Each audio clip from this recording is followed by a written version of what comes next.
Hey, how's it going, everyone? Justin again, as always. Thanks for watching my channel. Welcome back. Cheers to those of you that have your beers. Mine's over there on the counter, okay? Today we're going to be talking about a few tools that I wanted to share with you. One of them is going to be this Midtronics battery analyzer tester. Test the starting, charging system, test the capacity of your battery or the overall health, whole cranking amps or cranking amps. We have options for motorcycles, we have options for cars, commercial, there's other for farm equipment, lawn and garden, things like that, okay? So pretty good analyzer, a little bit on the expensive side, okay? I'll put the Amazon affiliate link down in the description for you, but comes in at around 380, 390 bucks. To my surprise, this thing was supposed to come with a printer, at least I thought it did, or some kind of printing capability.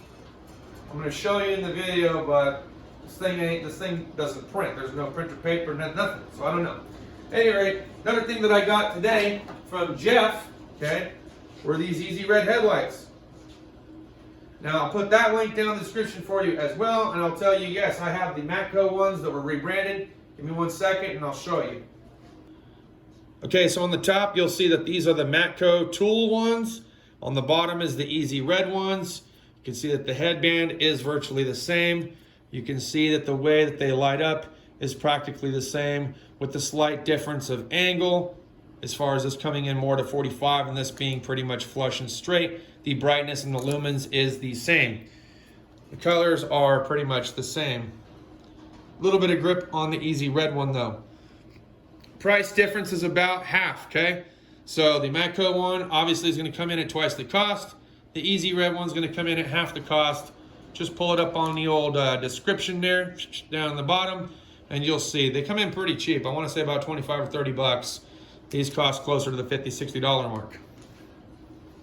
All right, we're also going to be discussing the Viking 6-volt/12 volt trickle charger, the 4-amp trickle charger. Okay, right now I've got it hooked up to the motorcycle. We're going to go through the process on how to set that up, what all is involved, and we're also going to go through some parasitic draw tools and testing methods, okay?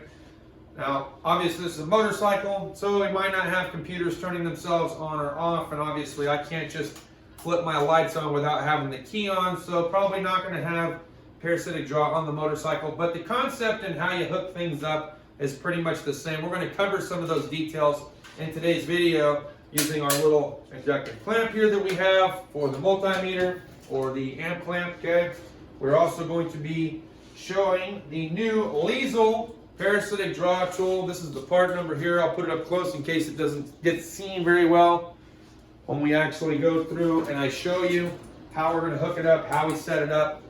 Another feature that I did not make mention of is that it does actually still give you full access to the top two sections here. So if you wanted to take two different measurements, you could, okay? So I thought that was pretty cool too.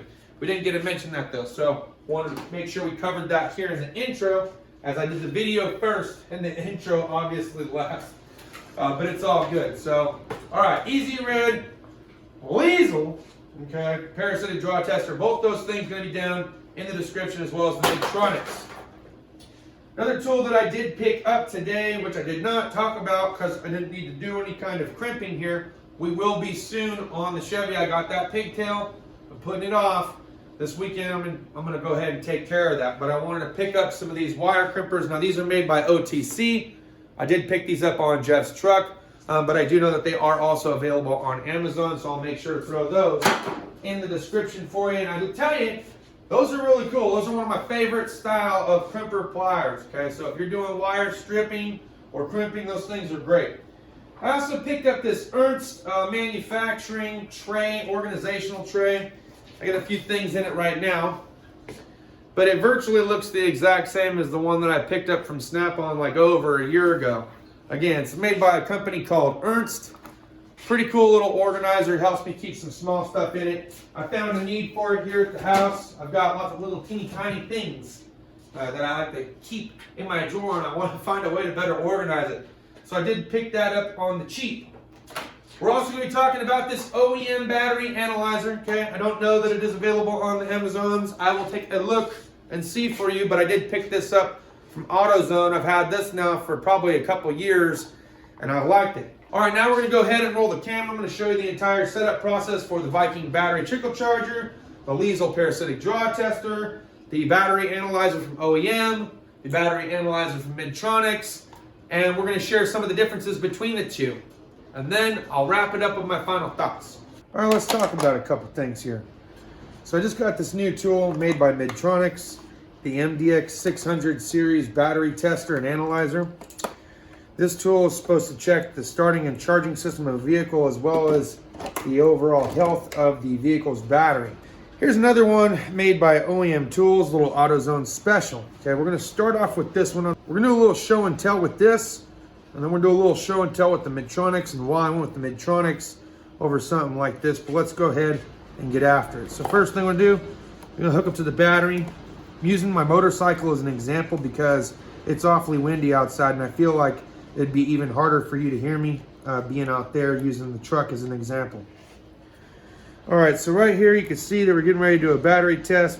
It's already automatically showing us what the battery voltage is, which is 11.82 on a 12 volt battery, okay? Now this battery has 175 ccas. I'll take a picture and show you where the number is on the motorcycle batteries for your reference. All right, so we're gonna go ahead and hit enter. It's an AGM, right? So this is not Optima or anything special. It's not a marine battery. It's just a regular little battery. I'm just gonna go with the SAE standard, okay? We're looking for 175 cold cranking amps. So we're gonna select the down arrow. We're just gonna press and hold until we get down to the CCA rating that we're looking for. Okay, so now we're at 175 cold cranking amps. This analyzer will test 6 volt batteries as well as 12 volt batteries, okay? I think it's like 25 or 50 bucks over at AutoZone. Go ahead and press enter, let it do its test. Okay, so it load tested it at 129 cold cranking amps out of the 175 that's available, but it does recommend a recharge. So that's how we use the little pocket battery analyzer made by OEM Tools. Now we're going to hook up the Midtronics. We're going to go through a similar process, but I'm going to show you some pretty cool features on this thing. All right, so same thing as before. We're going to hook up to our battery positive and our battery negative. It's going to turn on. See here, we got 11.77 volts, so automatically it's going to show us the voltage, same as the other one. Now here you can see we got automotive, motorcycle, marine, lawn and garden, and then you can scroll down through here through all your different options. You got commercial, so tons of different options here. For us, we're using the motorcycle because we are testing a motorcycle battery. Okay, it's going to ask you if it's before delivery or if it's an in-service battery test. Okay, so when we get PDIs or pre-delivery inspections that come in, brand new cars, okay, that we have to print off a Midtronics battery receipt that shows that the battery is fully charged and that it did test well from them sitting and going from factory to being delivered to the dealership.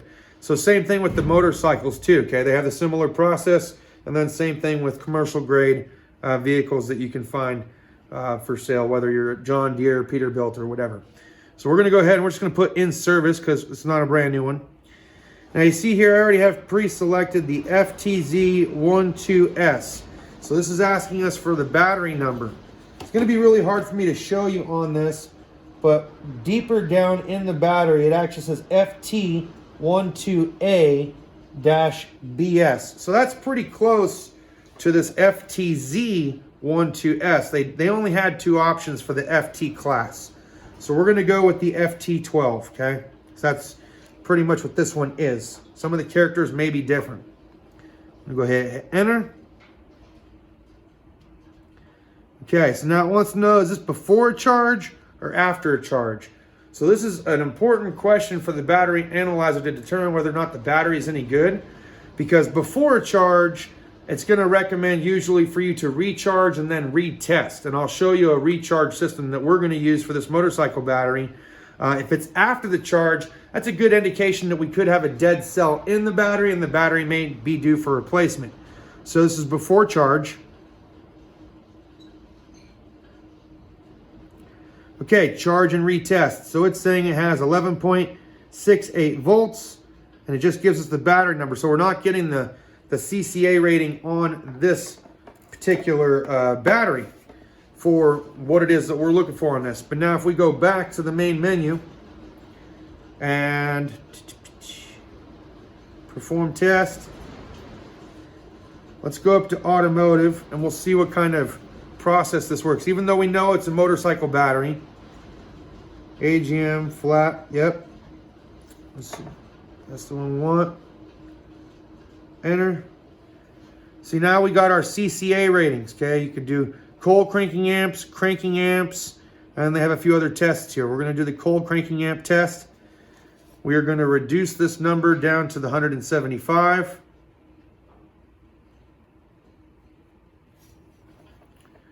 And we're gonna hit enter. Okay, so now it's showing us here a lower rating actually. It's showing us 103 cold cranking amps out of 175. It is saying that it tests good, but it is also recommending a recharge. So it's an important thing to note that this motorcycle has been sitting for about 3 months. So 3 months, it's, you know, we need to trickle charge this. We don't want to just pull it out, start it up, and then automatically go for a ride. You should put some kind of trickle charger on this before riding it, especially if you're letting it sit for a few months. I'll go into my reasonings of why I bought this one instead of just using the pocket analyzer that I already currently had, and a little bit later. Let me go ahead and get my meter set up here. And we are going to go to our amps. And we're going to select function. Should put us at DC amps. DC amps. Okay, we want to be on DC amps. Now, if this was a car, see, I don't know that we're going to have any on-off modules with a motorcycle. We could. This thing does have some computers built into it. But a car typically is going to have more of a chance of having a parasitic draw than a motorcycle. It's not saying that we couldn't potentially have a parasitic draw issue with the motorcycle. Just saying that most likely it's going to be on a car, not so much a motorcycle, in my opinion. So there's a couple of different things we can do here. You can obviously see we have some pretty tight spaces, so really hard to get some kind of inductive clamp or amp clamp on it. So what we're going to do is we're going to do it the old-fashioned way. All right, so if we wanted to get an amperage measurement to see if we had a parasitic draw, what you would usually do is put your DVOM on DC amps and have it in series. You see we don't have any draw going on. Okay, I didn't suspect that we would, but that is one way that you can test. Okay, another way to test, which we're going to talk about, is that this method here, this is a tool made by Lisle, okay? 64970, and what it is a parasitic drain tester. How this comes is they give you a couple of these clamps, so you can clamp on the battery and the terminal. You put it in your ports like you would any other of your test leads. One of the steps here, it says to disconnect the battery, which we did. It says we want to switch the tester to the on position, which is this way. Then we want to hook it up one end to the battery. We want to hook one end up to our terminal. Okay. Switch our meter on over to amps. Make sure we're on amps DC. Hopefully you guys can see this. Okay. And then the next switch, it says we're going to switch it off. Allowing current to flow through the meter. The tester and meter can remain connected until all the other computer systems shut down. Isolating the hidden drain. Normal current draw varies between 20 milliamps and 50 milliamps. And you can see here, we ain't got nothing, okay? No drain. So we'll just go ahead and switch that back. We'll turn the meter off and we'll disconnect. So why is this a pretty cool tool? Well, I mean, obviously, like this motorcycle doesn't have a built-in radio or anything like that, and it's not the brand newest of newest. There could be computer modules that turn themselves on and off. For instance, when I come home with this motorcycle, sometimes when I turn the key off, it still takes a little bit for the modules to settle down and turn off. But if we had a drain, like for instance, if I was to leave the lights on, okay, I'm sure we would have some kind of a drain. Well, I can't turn the lights on with the bike off. So just to kind of give you food for thought. Whereas with a car, you could, right? You could absolutely turn the lights on with the key out of the ignition and you could cause a drain. You could leave a glove box open and cause a drain because a little light's on. All right, so why is this tool pretty cool? Okay, so this is obviously a really tight situation. You might be wondering, how often are you gonna run into situations where the getting access to those cables is too difficult to put something, say like, you know, on this meter here? I mean, it's gonna be really hard to stay connected and have this big old clamp around the battery, okay? It's just, for this tight space, it's just impossible to do that, okay? Now, the thing is that there are some cars where the battery is tucked just far up underneath the cowl where it's hard to get to that negative post, okay? So you might have to go after a positive post. A lot of guys like clamping around the negative battery terminal cable. Really hard to do that when it's tucked up underneath the cowl or it's buried. Okay, I've seen some cars where it's just buried, you can't hardly get to it. So a tool like this Lisle tool, or Lisle, okay, might be a little bit more beneficial because it's a lot easier to snake in an alligator clamp kind of deal like this, just putting your hand back there and clamping on and disconnecting, than it would be to try to feed the clamp back through and try to find a way to clamp on. Something else to consider is this. So I have an amp clamp style meter that measures DC amps from Matco Tools. And it has a bigger clamp, right? So that way I can get around bigger cables in more awkward spots. But what I had found doing a parasitic draw test is that there actually is a more accurate measurement with this style, with the built-in fuses for added protection, okay, so you're not popping circuits or anything. So there's one feature that's beneficial. It's got built-in inline fuses, so you're not going to blow the meter and you're not going to hurt anything on the computer. The second feature that I like I had said, is that you have these clamps versus a big old clamp. The third feature was I did find it to be more accurate. My amp clamp that I had was a little bit kind of all over the place. This was a direct connection, boom, boom, and I was able to get a pretty dang good measurement off of that. It wasn't jumping around like the clamp was. All right, something else that was pretty cool about this Midtronics tester is that if you have side battery terminal posts, whether they had the male end or the female end, if you had side terminal posts, they gave you terminal posts that you can clamp onto so you can get a good battery test, okay? You know, it's really hard to get these clamped around the little tiny itty bitty 8mm that Chevrolet likes to do on some. So that's where these kind of come in handy, and they're pretty cool. Also, if you wanted to charge a side terminal post battery, these things also come in handy for charging it. One thing that I was really confused by is this has a printable feature. Well, usually there's a big old deal at the end with a roll of paper that would print it off.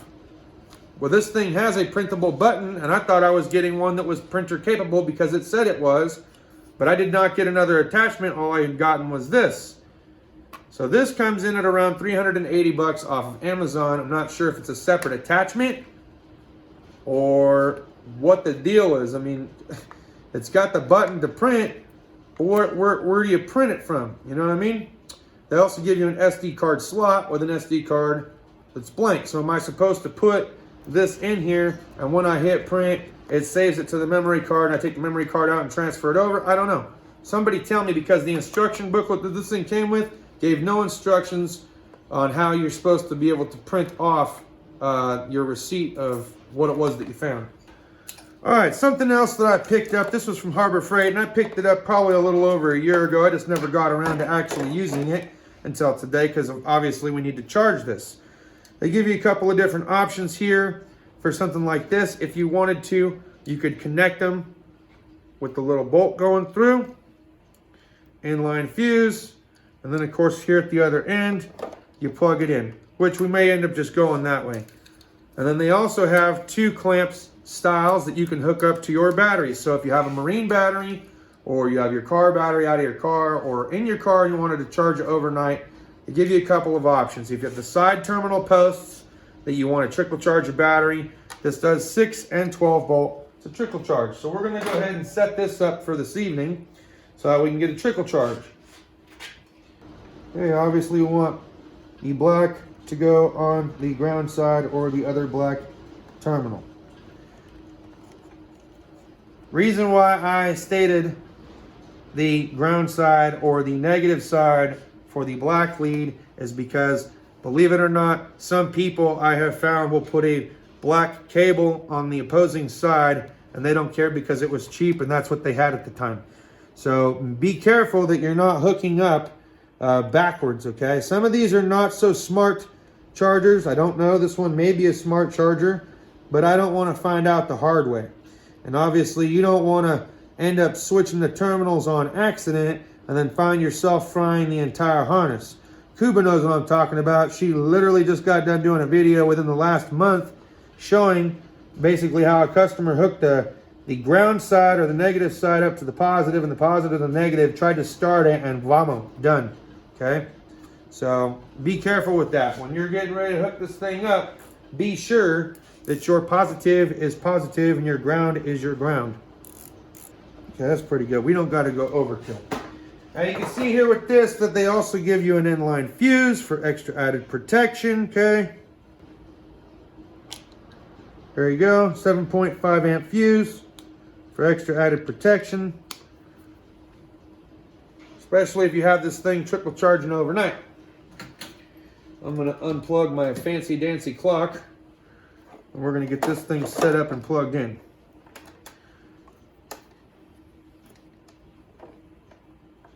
All right.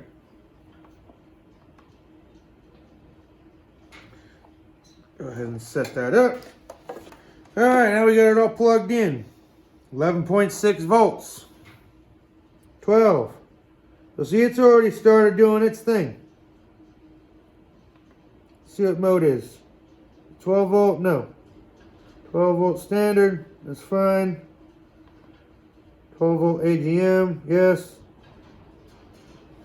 Okay, so right now it's just doing its thing, man. I don't have to do nothing. This thing's a smart charger. 6 to 12 volts. It's on a trickle charge, 4 amps, right? That's not a lot. It's already set up, okay? So we're just gonna let it do its thing. You can see it's here in red. And I think when it's all said and done, she turns green. So this thing's just gonna trickle charge its way back on up until we have a nice fully charged battery and we can retest it. All right, so you guys saw the really cool products that we got a chance to review here today. Some of these are for the garage, like obviously my Viking trickle charger that I've had for over a year, and now I'm finally trickle charging my own bike that's been sitting for a few months because I'm hoping we get some warmer weather, right? So I want to make sure I got a fully charged battery when I do that. But at any rate, let's talk about this OEM tester, Midtronics tester, because I wanted to have a discussion about this. I know that Chrysler operates the GR8 from Midtronics. I know that their battery analyzer is Midtronics. I decided to buy a Midtronics brand one, okay? The unfortunate thing here was I paid so much for it, I expected to have some kind of printing capability. It said it did. It sure does. It's got the button, but I don't see the roll. I don't see where I'm able to print anything with it. So maybe somebody can help me out here. If not, Midtronics. If it's the MDX 600 and it's not capable of printing, take the print button off and reduce the price, because that's ridiculous. I'm sitting here pushing print, nothing happening. Anyway, that's my only complaint about this specific tool. But like I said, it covers a large range. It's a very good quality, high-end battery analyzer. If it wasn't for the fact that I didn't have to test almost every single battery that comes into this shop, I probably wouldn't have gone this route. Why am I testing almost every single battery that's coming into the shop? Guys, now that I'm starting to dive more into diagnostics, I can tell you that the battery is the be-all, end-all of most problems when it comes to DTCs. I got a laundry list of codes, and of the laundry list, there's only like 2 that are actually mean anything to me because they're active, and the rest of them end up being battery codes of some kind. You know, battery voltage low, yada yada yada, lost communication with this and whatever. Once you recharge the battery, clear codes, and then repopulate any DTCs that might have been active or that come back as a result of idle or something like that, then you see those codes and you can, okay, now you can proceed forward. But you'd be surprised, man. A lot of different battery codes in there can really kind of throw you off when you first start doing diagnostics. But it's important to have a fully charged battery as you're testing. It's important to have a battery maintainer while you're testing. So when I have the scan tool plugged on, I have all these different computer modules going on, and it's slowly but surely just draining that battery. You have to have some kind of way of being able to maintain battery voltage, like a trickle charger. Like we got this one here. Now granted, yes, this is just a little 4 amp trickle charger. So the system's got to be off, and it's going to do a slow charge. Now when it comes to actual automotive cars and having scan tools and all these modules turned on, you're going to want something that charges a little bit better than the 2 or the 4 amps, okay? So keep that in mind. You might want to be more on a 10 amp scale, okay? That's all I got for this video, guys. Look, I hope you enjoyed today's content. Thanks as always for watching my channel. If you did, hit the thumbs up on the way out the door. If you're not already subscribed, be a bud and grab some suds as well. I swear to God, it's free. Just give that little beer mug a little tap-a-rooski, but don't tap it too hard. We don't want to break the beer mug, right? We don't want to shatter glass and get glass in our beer. That's all I got for this video, guys. Thanks so much for watching my channel. We'll see you next time. Cheers and deuces.